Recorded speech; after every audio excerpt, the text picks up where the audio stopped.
1화 시작된 비극. 저는 윤서희입니다. 60년을 살아오며 이런 치욕을 당할 줄 몰랐어요. 서희야, 이곳이 최고급 요양원이란다. 내가 편히 쉴 수 있을 거야. 남편 민철의 목소리가 차갑게 느껴졌죠. 하지만 저는 고개를 끄덕였습니다. 치매 초기 진단을 받은 이상 어쩔 수 없다고 생각했거든요. 요양원 복도를 걸으며 마음이 무거웠어요. 명문가에서 태어나 재벌가 안주인으로 살아온 제가 이런 곳에 오게 될 줄이야. 미술관 관장으로 일했던 시절이 그리웠습니다. 어머, 새로운 분이시네요. 우아한 목소리에 고개를 돌렸어요. 30대 후반으로 보이는 여성이 미소를 지으며 다가왔습니다. 기품 있는 외모에 깔끔한 옷차림이 인상적이었죠. 저는 이은채예요. 앞으로 룸메이트가 될 것 같네요. 윤서희입니다. 잘 부탁드려요. 악수를 나누며 묘한 느낌이 들었습니다. 그녀의 손이 차갑더군요. 눈빛도 어딘가 날카로웠어요. 방의 짐을 정리하는데 은채가 제 미술 작품집을 들여다봤습니다. 미술에 관심이 많으시구나. 이 작가 작품들이 참 비싸죠. 제가 미술관 관장을 했거든요. 아, 그러시군요. 그녀의 표정이 미묘하게 변했어요. 뭔가 계산적인 눈빛이었습니다. 첫날 밤 잠들기 전에 민철에게 전화를 걸었어요. 여보, 룸메이트가 참 좋은 분 같아요. 그래? 잘 됐구나. 편히 지내고. 통화를 마치고 나니 은채가 저를 바라보고 있었습니다. 어둠 속에서 반짝이는 그녀의 눈이 소름 끼쳤죠.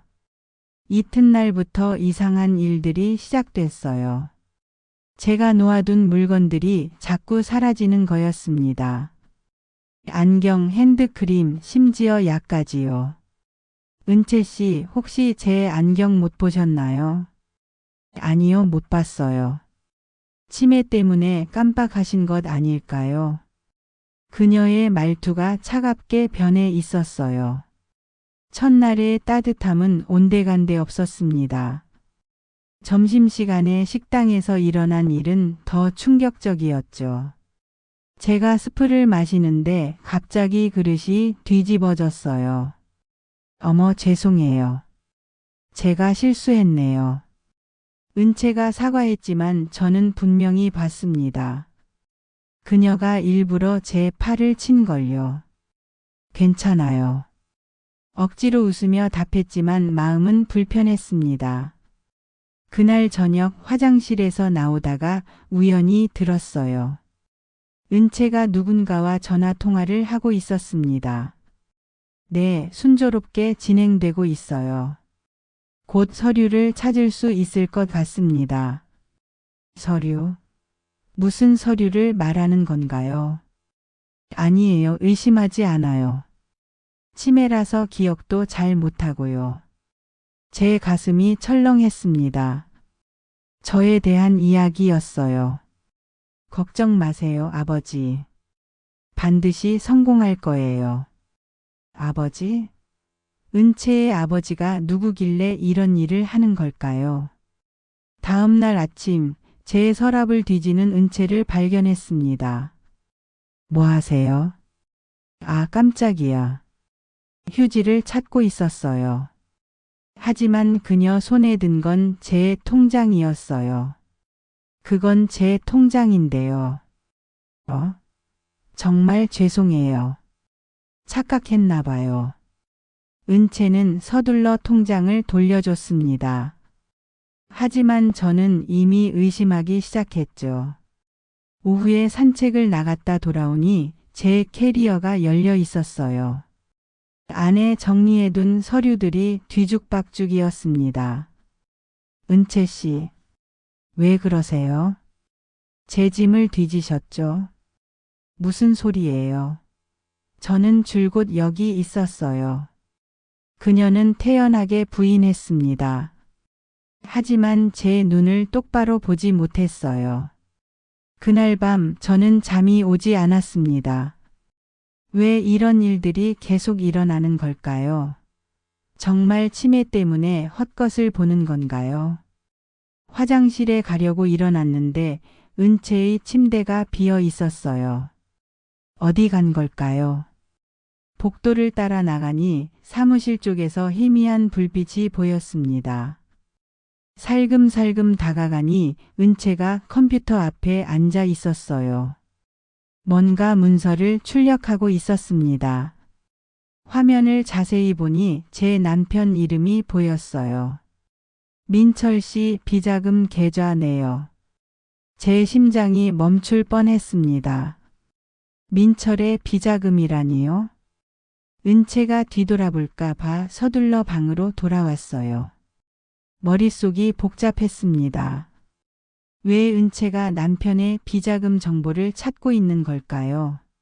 그리고 전화해서 말한 아버지는 누구일까요? 모든 퍼즐 조각들이 맞춰지기 시작했습니다. 저를 괴롭히고 물건을 훔치고 비자금 정보를 찾는 것까지. 이 모든 게 계획된 일이었어요. 이화 수상한 룸메이트의 정체. 새벽 5시에 눈이 떠졌습니다. 어젯밤 목격한 일이 꿈이었으면 좋겠다고 생각했어요. 하지만 현실이었죠. 은채는 평상시와 다름없이 잠들어 있었습니다. 마치 아무 일도 없었던 것처럼요. 좋은 아침이에요, 서희 씨. 그녀의 밝은 인사가 소름 끼쳤어요. 이런 연기를 30년 넘게 해온 건가요? 아침 식사 시간에 간병인 김 간호사와 이야기를 나눴습니다. 간호사님, 은채 씨가 언제부터 여기 계셨나요? 이달 초부터요. 그런데 참 이상해요. 뭐가요? 보통 이런 곳에 오시는 분들은 가족이 면회를 오는데 은채 씨는 한 번도 안 오셨어요. 역시 뭔가 수상했습니다. 그리고 밤에 자주 돌아다니시더라고요. 김 간호사의 말에 제 의심이 확신으로 바뀌었어요. 점심 후 은채가 외출한다고 했습니다. 잠깐 병원에 가야 해요. 저녁에 돌아올게요. 기회였어요. 그녀가 없는 동안 뭔가 단서를 찾아야겠다고 생각했습니다. 은채의 침대 밑을 살펴봤어요. 작은 서류 가방이 있었습니다. 망설이다가 열어봤죠. 안에는 제가 예상도 못한 것들이 들어 있었어요. 첫 번째는 신분증이었습니다. 이은채가 아니라 강나은이라고 되어 있었어요. 나이도 35세더군요. 두 번째는 남편 민철과의 사진이었습니다. 언제 찍은 건지 모르겠지만 매우 친밀해 보였어요. 세 번째는 가장 충격적이었습니다. 출생신고서 사본이었는데 아버지 란에 민철의 이름이 적혀 있었어요. 이럴 수가. 손이 떨렸습니다. 은채 아니 강나은이 제 남편의 딸이라는 뜻이었죠. 그동안의 모든 일들이 설명됐어요. 왜 저를 괴롭혔는지, 왜 비자금 정보를 찾았는지, 저를 정신병원에 보내고 민철의 재산을 차지하려는 계획이었을 거예요. 가방 맨 아래에서 녹음기를 발견했습니다. 재생해보니 제 목소리가 나왔어요. 요즘 기억이 자꾸 안 나요. 머리가 이상한 것 같아요. 치매 증상이 심해지시는 것 같네요. 나은이 제 말을 유도하는 장면들이 녹음되어 있었습니다. 아마 이걸로 제가 정신 이상이라는 증거를 만들려고 했겠죠. 분노가 치밀어 올랐어요. 하지만 감정을 억눌러야 했습니다. 지금은 냉정해야 할 때였거든요. 서류들을 사진으로 찍어서 휴대폰에 저장했어요. 그리고 원래 자리에 가방을 다시 넣어뒀습니다. 저녁에 나은이 돌아왔어요. 다녀왔어요. 병원에서 시간이 좀 걸렸네요. 수고하셨어요. 평상시와 똑같이 대답했습니다. 하지만 속으로는 복잡한 감정이 들끓었어요. 이 여자가 제 남편의 숨겨진 딸이라니. 그것도 저를 속이고 괴롭히면서 재산을 빼앗으려 한다니. 밤에 나은이 잠든 후 민철에게 전화를 걸었어요. 여보, 나 좀 이상한 일이 있어서. 무슨 일인데? 룸메이트가 자꾸 내 물건을 뒤지는 것 같아. 그래?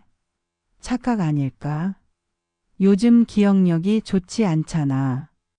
민철의 반응이 차갑더군요. 평소와 달랐어요. 그리고 밤에 사무실에서 뭔가 하던데. 서희야, 너무 신경 쓰지 마. 치매 때문에 헛것을 보는 거야. 통화를 끊고 나니 확신이 들었습니다. 민철도 이 일에 연루되어 있다는 걸요. 다음 날 아침 나은의 행동을 유심히 관찰했어요. 제가 화장실에 가면 제 침대 근처를 기웃거렸습니다. 산책을 나가면 제 서랍을 뒤졌고요. 나은 씨. 네? 왜 그러세요? 아니에요. 그냥. 이제 그녀의 진짜 이름을 알고 있다는 게 묘한 기분이었어요. 점심시간에 또 사고가 일어났습니다. 제가 계단을 내려가는데 갑자기 미끄러졌어요. 어머, 괜찮으세요? 나은이 저를 부축했습니다. 하지만 제가 미끄러지기 전에 누군가 제 다리를 건드린 걸 느꼈어요. 괜찮아요. 일부러 그런 건지 확신할 수는 없었지만 의심스러웠습니다. 오후에 김 간호사가 저에게 조용히 말했어요. 서희 씨 조심하세요. 무슨 말씀이세요? 은채 씨가 밤에 이상하게 행동해요. 어제도 새벽에 사무실에 있더라고요. 김 간호사도 뭔가 눈치챈 모양이었어요. 그리고 서희 씨 물건을 자주 만지는 것도 봤어요. 정말요? 네, 조심하시는 게 좋을 것 같아요. 그날 밤 저는 잠든 척하며 나은의 행동을 지켜봤어요. 밤 11시쯤 나은이 조용히 일어났습니다. 그리고 제 가방 쪽으로 다가왔어요. 제 서류함을 뒤지기 시작했습니다. 특히 은행 관련 서류들을 자세히 보더군요. 몇 분 후 다시 침대로 돌아갔어요. 하지만 잠들지 않고 휴대폰으로 누군가에게 메시지를 보냈습니다. 다음 날 아침 결정적인 증거를 발견했어요. 나은이 샤워하는 사이에 그녀 휴대폰을 확인했습니다. 어젯밤 보낸 메시지였어요. 아빠, 서희 통장 사본 구했어요. 곧 계좌 이체 가능할 것 같아요. 그리고 민철의 답장이 있었죠. 잘했다. 빨리 끝내자. 서희가 눈치채기 전에 모든 것이 명확해졌습니다. 삼화되찾은 기억과 복수의 시작. 제 온몸에 분노가 치밀어 올랐어요. 하지만 동시에 묘한 해방감도 들었습니다. 이제야 모든 게 명확해졌거든요. 저는 치매가 아니었어요. 단지 스트레스와 충격으로 일시적인 기억 장애가 있었을 뿐이죠. 하지만 모든 기억이 돌아왔습니다. 민철의 비리, 그리고 숨겨진 딸까지. 나은이 샤워를 끝내고 나왔어요. 아, 상쾌하네요. 서희 씨도 씻으세요. 네, 그럴게요. 평소와 똑같이 대답했습니다. 하지만 이제 저도 연기를 해야 할 때였어요. 화장실에서 거울을 보며 다짐했습니다. 이제부터는 제가 주도권을 잡을 거라고요. 30년간 미술관 관장으로 일하며 수많은 사람들을 만났어요. 그 경험이 지금 도움이 될 거예요. 아침 식사 후 나은에게 말했습니다. 나은 씨, 제가 어제 꿈을 꿨어요. 무슨 꿈이요? 누군가 제 서류를 뒤지는 꿈이었어요. 참 이상하죠? 나은의 표정이 순간 굳었어요. 꿈이니까 신경 쓰지 마세요. 그런데 너무 생생했어요. 마치 현실 같았다니까요. 이제부터 심리전이 시작된 거죠. 점심 후 김 간호사를 따로 불러서 이야기했어요. 간호사님, 제가 부탁할 일이 있어요. 무엇인가요?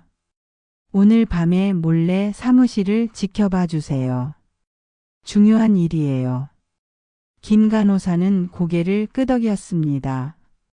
이미 나은을 의심하고 있었거든요. 오후에 나은이 또 외출했어요. 병원에 정기검진 받으러 가야 해요. 기회였습니다. 이번에는 더 확실한 증거를 찾아야 했어요. 나은의 가방을 다시 열어봤습니다. 새로운 서류들이 추가되어 있었어요.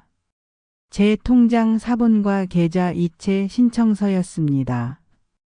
이미 민철의 서명까지 되어 있더군요. 이 나쁜 것들. 하지만 화내고 있을 시간은 없었어요. 이 서류들도 사진으로 찍어서 증거를 보존했습니다. 그리고 나은의 휴대폰에서 더 충격적인 내용을 발견했어요. 민철과 나은의 대화 내역이었습니다. 서희를 정신병원에 보낼 준비 끝났어. 네, 아빠. 의사와도 이야기했어요. 진단서는 언제든 나올 수 있어요. 좋아. 그럼 재산 이전도 순조롭게 진행하자. 걱정 마세요. 완벽한 계획이에요. 제 손이 떨렸어요. 이들이 얼마나 치밀하게 계획했는지 알 수 있었습니다. 저녁에 나은이 돌아왔어요. 오늘 검진 결과가 좋더라고요. 다행이네요. 이제 저도 완벽하게 연기할 수 있었어요. 밤이 되자 김 간호사가 제게 와서 속상이었습니다. 서희 씨 준비됐어요. 오늘 밤 무슨 일이 일어나는지 지켜볼게요. 고마워요. 11시가 되자 나은이 움직였어요. 예상했던 대로였죠. 사무실로 향하는 나은을 김 간호사와 함께 조용히 따라갔습니다. 나은은 컴퓨터를 켜고 뭔가를 작업하기 시작했어요. 제 계좌 정보를 해킹하고 있었습니다. 이제야 확실한 증거를 잡았네요. 김 간호사가 휴대폰으로 나은의 모습을 촬영했어요. 몇 분 후 나은이 일을 마치고 돌아가려는데 저희가 나타났습니다. 밤늦게 뭐 하세요, 강나은 씨? 나은의 얼굴이 창백해졌어요. 어떻게? 제 이름을, 모든 걸 알고 있어요. 당신이 누구인지, 왜 여기 왔는지. 나은이 당황하며 말했습니다. 무슨 소리인지 모르겠어요. 그래요. 그럼 이 서류들은 뭐죠? 제가 찍어둔 사진들을 보여줬어요. 출생신고서에 아버지가 민철이라고 되어 있던데요. 나은이 완전히 당황했습니다. 그건 인정하세요. 당신은 제 남편의 숨겨진 딸이고 저를 정신병원에 보내려고 했죠. 결국 나은이 고백했어요. 맞아요. 아빠가 시킨 일이에요. 왜 이런 짓을 했죠? 아빠 재산이 다 당신 명의로 되어 있잖아요. 전 한 푼도 못 받게 되어 있고요. 나은의 목소리에 원망이 섞여 있었어요. 그래서 저를 치매 환자로 만들어서 재산을 빼앗으려고 한 거군요. 어차피 당신도 늙어서 얼마 못 살 텐데 왜 그렇게 재산에 집착해요? 나은의 말에 제 분노가 폭발했습니다. 집착이라고요? 30년 동안 그 남자를 믿고 살았는데 이런 배신을 당했으니 화가 나는 거죠. 김 간호사가 중간에 끼어들었어요. 이제 경찰에 신고해야겠네요. 하지만 저는 다른 계획이 있었어요. 아니에요. 아직은 때가 아니에요. 나은을 쳐다보며 말했습니다. 나은 씨, 아니 강나은. 이제부터 제 게임이에요. 무슨 뜻이에요? 당신들이 저에게 한 일을 그대로 갚아줄 거예요. 나은이 두려운 표정을 지었어요. 하지만 일단은 비밀을 지켜드릴게요. 대신 조건이 있어요. 뭔데요? 앞으로 제가 시키는 대로 하세요. 안 그러면 지금까지 모은 증거를 모두 공개할 거예요. 나은이 어쩔 수 없이 고개를 끄덕였습니다. 복수의 첫 단계가 시작됐어요. 사화 남편에게 건넨 위험한 제안. 다음 날 아침 모든 것이 달라 보였어요. 같은 방, 같은 침대, 같은 나은이었지만 저에게는 전혀 다른 의미였죠. 이제 제가 주인이었어요. 나은은 밤새 한숨도 못 잤나 봐요. 눈이 퀭하니 들어가 있었습니다. 잘 주무셨어요? 제가 밝게 인사하자 나은이 움찔했어요. 네, 네. 오늘은 날씨가 좋네요. 산책이라도 할까요? 그러죠. 이제부터 나은은 제 말에 따를 수밖에 없었어요. 증거를 쥐고 있는 건 저였으니까요. 아침 식사 후 나은을 조용한 곳으로 데려갔습니다. 나은 씨, 어제 밤 일은 잊지 않으셨죠? 무슨 말씀이세요? 아직도 모르는 척 하실 거예요. 강나은 씨? 나은의 얼굴이 하얗게 질렸어요. 이제부터 제 말을 잘 들어보세요. 제가 차근차근 계획을 설명했습니다. 우선 당신 아버지, 그러니까 민철에게 전화하세요. 왜요? 제가 모든 걸 알고 있다고 전하세요. 하지만 거래를 원한다고 말하고요. 나은이 당황했어요. 무슨 거래요? 당신들이 원하는 것을 주는 대신 제가 원하는 것을 받겠다는 거예요. 사실 저는 더 큰 계획을 세우고 있었어요. 민철의 모든 비리를 폭로하고 나은과 함께 무너뜨리려는 거였죠. 전화하세요. 나은이 떨리는 손으로 민철에게 전화를 걸었어요. 아빠. 큰일 났어요. 전화 너머로 민철의 목소리가 들렸습니다. 무슨 일이야? 서희가 모든 걸 알아냈어요. 뭐라고? 민철의 목소리가 당황스러워졌어요. 제 정체도 알고 계획도 다 알고 있어요. 어떻게 그런 일이? 제가 나은에게서 전화를 받았습니다. 여보, 오랜만이에요. 서희야. 너 정말. 네, 다 알아냈어요. 당신의 숨겨진 딸과 비자금, 그리고 저를 정신병원에 보내려던 계획까지요. 민철이 한동안 말이 없었어요. 여보, 오해가 있는 것 같은데. 오해라고요? 증거가 다 있는데 무슨 오해예요? 일단 만나서 이야기하자. 좋아요. 하지만 제 조건이 있어요. 무슨 조건이야? 나은을 요양원에서 당장 내보내세요. 그리고 제 재산에 대한 모든 권리를 되돌려 주시고요. 그럼 너는 뭘 해줄 건데? 당신의 비리를 덮어줄게요. 세상에 알리지 않겠다는 거죠. 민철이 잠시 생각하더니 말했어요. 알겠다. 내일 오후에 만나자. 통화를 끊고 나니 나은이 저를 무서워하는 눈빛으로 바라봤어요. 정말로 아빠와 거래할 거예요. 물론이죠. 하지만 제가 원하는 방식으로요. 사실 저는 다른 계획을 세우고 있었습니다. 민철을 만나서 더 큰 증거를 확보하려고 했어요. 그날 오후 김 간호사가 저에게 왔어요. 서희 씨 괜찮으세요? 얼굴이 안 좋아 보여요. 괜찮아요. 그런데 부탁이 있어요. 무엇인가요? 내일 민철이 올 텐데 우리 대화를 녹음해 주실 수 있나요? 물론이죠.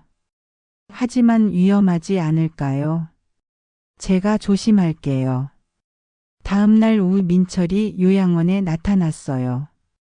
오랜만에 보는 남편의 모습이 낯설었습니다. 서희야, 앉으세요. 민철이 의자에 앉으며 주변을 둘러봤어요. 혹시 누가 듣고 있나 확인하는 모습이었죠. 우선 오해를 풀자. 나은이는 내가 모르는 사이에 태어난 아이야. 모른다고요?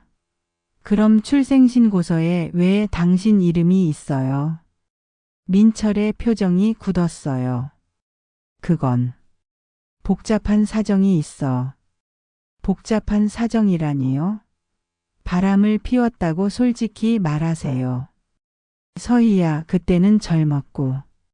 그래서 저를 속이고 나은을 시켜서 제 재산을 빼앗으려고 한 거군요. 민철이 한숨을 쉬었어요. 어쩔 수 없었어. 나은이가 재산 상속을 요구하더라고. 그래서 저를 치매 환자로 만들어서 정신병원에 보내려고 한 거예요. 그런 건 아니야. 단지 뭐요? 민철이 말을 못하고 있을 때 나은이 나타났어요. 아빠, 나은아. 민철이 나은을 보며 안도하는 표정을 지었어요. 서희 씨 이제 됐죠. 아빠가 인정했잖아요. 나은이 도전적으로 말했습니다. 뭐가 됐다는 거죠? 제가 정당한 상속자라는 걸요. 제가 웃음을 터뜨렸어요. 정당한 상속자라고요? 사기와 협박으로 재산을 빼앗으려는 게 정당해요. 사기라니 그건 너무한 말 아닌가요? 민철이 끼어들었어요. 하지만 저는 이미 준비가 끝나 있었습니다. 그럼 이것도 사기가 아니라고 하실 건가요? 제가 휴대폰을 꺼내서 녹음 파일을 재생했어요. 나은과 민철의 대화 내용이 흘러나왔습니다. 서희를 정신병원에 보낼 준비 끝났어. 네, 아빠. 의사와도 이야기했어요. 두 사람의 얼굴이 창백해졌어요. 이것도 있고요. 이번에는 나은이 제 계좌를 해킹하는 영상을 보여줬습니다. 그리고 이것도요. 위조된 이체 신청서 사진까지 보여주자 민철이 완전히 당황했어요. 서희야, 이걸 어떻게 했니? 당신들이 저를 바보로 알았나 봐요. 제가 일어서서 말했습니다. 30년 동안 미술관 관장을 하면서 수많은 사람들을 봤어요. 당신들 같은 사람들도 많이 만났고요. 그럼 뭘 원하는 거야? 민철이 절망적인 목소리로 물었어요. 간단해요. 제 재산을 모두 되돌려 주시고 나은을 제 앞에서 사라지게 하세요. 그럼 이 증거들은 안전한 곳에 보관해 둘게요. 당신들이 약속을 지키는 동안은 비밀로 하겠어요. 민철과 나은이 서로를 바라봤어요. 시간을 드릴게요. 일주일 안에 결정하세요. 일주일? 네, 그 안에 답을 주지 않으면 모든 증거를 경찰과 언론에 공개할 거예요. 제가 자리에서 일어났어요. 참, 그리고 한 가지 더. 두 사람이 저를 바라봤습니다. 나은 씨는 오늘부터 다른 방으로 옮기세요. 더 이상 제 룸메이트로는 못 받아들이겠어요. 그날 저녁 나은이 짐을 싸며 말했어요. 이렇게 끝날 줄 알았으면 애초에 시작하지 말 걸 그랬어요. 후회해도 이미 늦었어요. 정말 아빠를 파멸시킬 거예요. 그건 당신들이 결정할 일이에요. 나은이 방을 나가며 마지막으로 말했어요. 서희 씨, 당신도 행복하지 않을 거예요. 혼자 남은 방에서 저는 깊은 숨을 쉬었습니다. 복수의 두 번째 단계가 시작됐어요. 우화 모든 것을 건 마지막 승부. 일주일이 지났지만 민철에게서는 아무런 연락이 없었어요. 나은도 요양원에서 나간 후 소식이 없었습니다. 김 간호사가 걱정스러운 표정으로 말했어요.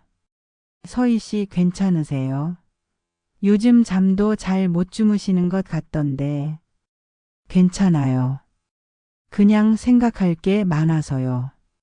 사실 저는 불안했어요. 민철과 나은이 무슨 계획을 세우고 있을지 모르겠더라고요. 8일째 되던 날 드디어 민철에게서 전화가 왔어요. 서희야, 만나자. 어디서요? 집에서. 제대로 이야기하고 싶어. 집이라니. 오랜만에 듣는 단어였어요. 좋아요. 하지만 김 간호사도 함께 갈 거예요. 왜 간병인을? 제 안전을 위해서요. 민철이 잠시 망설이더니 승낙했어요. 알겠어. 오후 3시에 와. 집으로 향하는 차 안에서 김 간호사가 말했어요. 서희 씨 정말 괜찮을까요? 위험할 수도 있어요. 괜찮아요. 이미 모든 증거를 안전한 곳에 맡겨뒀거든요. 30년 동안 살았던 집에 도착했어요. 하지만 낯선 기분이었습니다. 현관문을 열고 들어가니 민철이 거실에서 기다리고 있었어요. 그런데 나은도 함께 있더군요. 나은까지 왜 여기 있어요? 가족 회의니까 당연히 있어야지. 민철의 말에 제가 비웃음을 터뜨렸어요. 가족이라고요? 지금 와서 가족이라는 말을 하시네요. 거실에 앉으니 옛날 기억들이 떠올랐어요. 행복했던 시절도 있었는데 이제는 모두 거짓이었다는 게 슬펐습니다. 서희야, 우리 서로 양보하자. 민철이 먼저 말을 꺼냈어요. 양보라니요? 나은도 내 딸이잖아. 어느 정도는 상속받을 권리가 있어. 그럼 정당한 절차를 밟으세요. 왜 저를 속이고 사기를 쳤어요? 나은이 끼어들었어요. 어차피 아빠가 죽으면 다 당신 거 될 텐데 미리 좀 나눠 가지면 어때요? 미리 나눠 가지자고요. 제 목소리가 높아졌어요. 30년 동안 당신 아버지를 뒷바라지하며 살았는데 갑자기 나타나서 재산을 달라고 하는 게 말이 돼요. 그렇다고 저를 정신병원에 보내려고 한 건 정당화될 수 있나요? 민철이 한숨을 쉬었어요. 서희야, 그건 나은이가 너무 성급했어. 성급했다고요? 계획적인 사기였잖아요. 제가 일어서서 소리쳤습니다. 진짜로 경찰에 신고할 거야. 민철이 협박하는 투로 물었어요. 그럼 당신도 다 잃게 될 거야. 내가 감옥에 가면 재산은 다 동결되고. 상관없어요. 어차피 당신이 숨겨둔 재산도 많을 테니까요.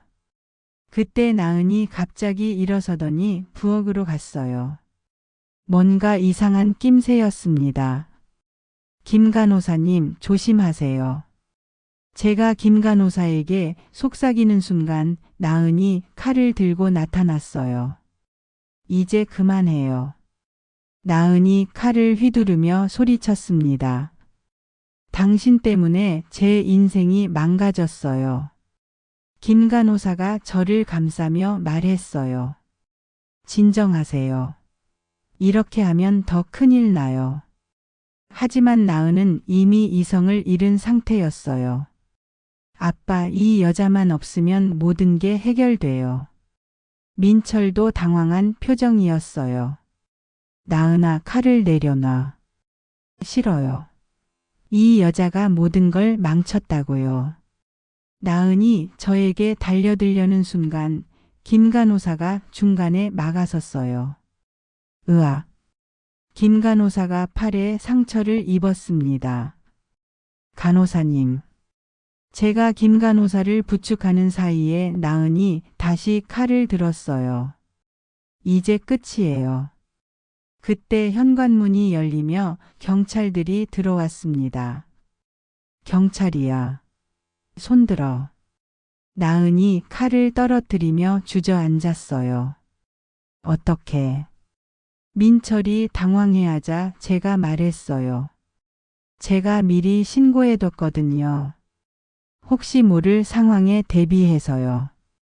경찰이 나은을 체포하면서 말했어요. 상해 및 협박 혐의로 긴급 체포합니다. 민철도 함께 연행됐어요. 사기 및 문서 위조 혐의입니다. 집에는 저와 김 간호사만 남았어요. 간호사님, 괜찮으세요? 네, 다행히 깊지 않은 상처예요. 구급차가 와서 김 간호사를 병원으로 데려갔어요. 혼자 남은 집에서 저는 30년간의 결혼 생활을 돌아봤습니다. 행복했던 기억도 있었지만 이제는 모두 거짓이라는 게 확인됐어요. 그날 저녁 변호사에게서 연락이 왔어요. 서희님, 모든 증거가 확실해서 유죄 판결은 확실할 것 같습니다. 재산은 어떻게 되나요? 남편분 명의의 재산은 일단 동결되지만 서희님 명의는 안전해요. 다행이네요. 하지만 마음이 편하지는 않았어요. 복수는 성공했지만 뭔가 허전했습니다. 육화 복수의 끝, 그리고 새로운 시작. 한 달 후 법정에 섰어요. 민철과 나은이 피고석에 앉아 있었습니다. 30년 동안 함께 살았던 남편을 법정에서 보니 참 기분이 이상했어요. 피고 윤민철은 사기 및 문서 위조 혐의로 징역 3년을 선고합니다. 피고 강나은은 사기, 협박, 상해 혐의로 징역 5년을 선고합니다. 판결이 내려지는 순간 나은이 저를 바라봤어요. 원망과 절망이 섞인 눈빛이었습니다. 민철은 고개를 푹 숙이고 있었어요. 한때 사랑했던 사람의 모습이 이렇게 초라할 줄은 몰랐습니다. 법정을 나서며 기자들이 몰려왔어요. 윤서희 씨, 소감이 어떠세요? 복수에 성공한 기분이세요? 저는 아무 말도 하지 않고 그냥 지나갔습니다. 집으로 돌아와서 거실에 앉으니 모든 게 정리된 기분이었어요. 하지만 동시에 허무함도 밀려왔습니다. 복수는 성공했지만 제가 얻은 게 뭔가요? 혼자 남은 집과 배신감, 그리고 상처받은 마음뿐이었어요. 김 간호사가 문병을 와서 말했어요. 서희 씨, 이제 어떻게 하실 거예요? 글쎄요. 아직 생각해 보지 못했어요. 요양원으로 다시 돌아오실 건가요? 아니요. 이제 집에서 혼자 살려고 해요. 사실 저는 다른 계획을 세우고 있었어요. 다음 날 미술관에 전화를 걸었습니다. 관장님, 윤서희입니다. 아, 서희 씨. 어떻게 지내셨어요? 복직이 가능한가요? 물론이죠. 언제든 환영입니다. 30년간 했던 일을 다시 시작하기로 결심했어요. 복수보다는 제 인생을 재건하는 게 더 중요하다고 생각했거든요. 미술관에 첫 출근하는 날 동료들이 반갑게 맞아줬어요. 서희 관장님, 정말 오랜만이에요. 그간 많이 힘드셨죠? 따뜻한 위로의 마음이 조금 편해졌습니다. 일주일 후 나은이 면회를 신청했어요. 처음에는 거절하려고 했지만 마지막으로 한 번 보기로 했습니다. 교도소에서 만난 나은은 많이 초라해져 있었어요. 서희 이모. 이모라고 부르지 마세요. 죄송해요. 서희 씨. 나은이 고개를 숙이며 말했어요. 저 정말 후회해요. 뭘 후회한다는 거죠? 모든 걸 욕심부렸던 것. 그리고 당신을 해치려고 했던 것. 저는 차갑게 대답했어요. 후회한다고 해서 달라지는 건 없어요. 알아요. 하지만 한 가지만 알아주세요. 뭔데요? 제가 아빠를 원망하고 있다는 것. 나은의 눈에 눈물이 고였어요. 아빠가 저를 30년 동안 숨겨두고 살았어요. 그러면서 갑자기 나타나서 당신을 해치라고 했다고요. 그래서 제 잘못이라는 거예요. 아니요. 제가 잘못했어요. 하지만 너무 원망스러웠어요. 나은이 흐느끼며 말했어요. 30년 동안 아버지 없이 살면서 얼마나 힘들었는지 아세요? 저도 마음이 복잡해졌어요. 나은도 피해자였던 건가요? 그렇다고 해서 당신이 한 일이 정당화되는 건 아니에요. 알아요. 그래서 벌을 받는 거죠. 면회를 마치고 나오며 생각했어요. 결국 모든 게 민철 때문이었습니다. 한 달 후 민철에게서 편지가 왔어요. 처음에는 읽기 싫었지만 결국 펼쳐봤습니다. 서희야, 정말 미안하다. 내가 너무 욕심을 부렸어. 나은이도 내 잘못으로 그렇게 됐어. 용서해달라는 말은 안 할게. 그냥 미안하다는 말만 하고 싶어. 편지를 읽고 나니 분노보다는 슬픔이 들었어요. 30년간의 결혼 생활이 이렇게 끝나다니. 하지만 저는 앞으로 나아가기로 했습니다. 6개월 후 미술관에서 개인전을 열었어요. 서희의 재생 새로운 시작이라는 제목이었습니다. 많은 사람들이 축하해 줬어요. 관장님, 작품이 정말 좋아요. 힘든 시간을 겪으셨는데도 이런 아름다운 작품을 만드시다니. 전시회를 보며 깨달았어요. 복수보다는 창조가 더 의미 있다는 걸요. 나은과 민철이 감옥에서 썩고 있는 동안 저는 새로운 인생을 살고 있었습니다.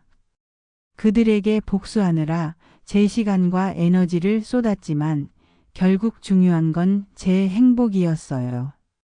어느 날 김 간호사가 미술관에 왔어요. 서희 씨, 정말 달라지셨네요. 뭐가요? 표정이 훨씬 밝아지셨어요. 그래요? 네, 복수할 때는 무서워 보이셨는데 지금은 평화로워 보여요. 김 간호사의 말에 저도 웃음이 나왔어요. 이제야 제 인생을 살고 있는 것 같아요. 그날 밤 집에 혼자 앉아서 생각했어요. 복수는 끝났지만 제 인생은 계속됩니다. 민철과 나은이 저에게 준 상처는 깊었지만 그 상처 때문에 더 강해진 것 같아요. 이제는 누구도 저를 속일 수 없을 거예요. 창밖으로 보이는 달빛이 아름다웠습니다. 30년 만에 처음으로 평화로운 밤이었어요. 복수의 끝에서 새로운 시작을 맞이한 저는 이제 진정한 자유를 찾았습니다.